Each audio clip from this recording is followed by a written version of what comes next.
کہ میری بات لکھ کے رکھ لیجئے کہ 5-10 سال میں ایران 90% یورینیم کا انریچمنٹ کرے گا. 90% کرے گا. اب نہیں روک سکتے ایران کو. اب ایران NPT سے نکل جائے گا.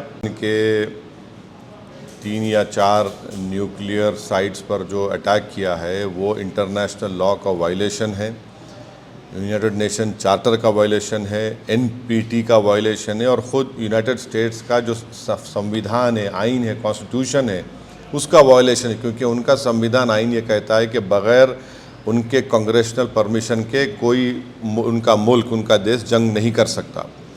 5ویں بات یہ ہے کہ یہ حملہ کر کے یونائٹڈ اسٹیٹس نے غزہ میں جو فلسطینیوں کا ایتھنک کلینسنگ ہو رہا ہے, جینوسائیڈ ہو رہا ہے, اس کو کور اپ کر رہے ہیں. اور اسرائیل جس کے پاس 700-800 نیوکلیئر وارہیڈ ہے, جو NPT کو سائن نہیں کیا, جو IAEA کے انسپیکٹرز کو الاؤ نہیں کرتا, اس پر کوئی بات ہی نہیں کر رہا ہے.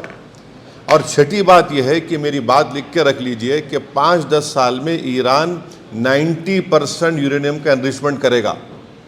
90% کرے گا. اب نہیں روک سکتے ایران کو. اب ایران NPT سے نکل جائے گا اور انریچمنٹ کرے گا. اور ساتھ ہی ساتھ اس کا یہ اثر ہوگا آج کی بامبنگ کے بعد کہ جتنے اس دیش میں, جتنے عرب ممالک بولیے, مسلم کنٹریز بولیے, جو اس خطے میں ہیں, وہ سب لوگ اب فیصلہ کریں کہ ہم کو اسرائیل کے بلیک میلنگ سے, اسرائیل کی ہیجمنی سے بچنے کے لیے ہم کو اب نیوکلیئر ویپنز بنانا پڑے گا. وہ بھی آپ نہیں روک پائیں گے. اور امریکہ کے انٹیلیجنس نے خود کہہ دیا کہ اب ایران کے پاس کچھ نہیں ہے. تلسی گبارڈ کا سٹیٹمنٹ ہے.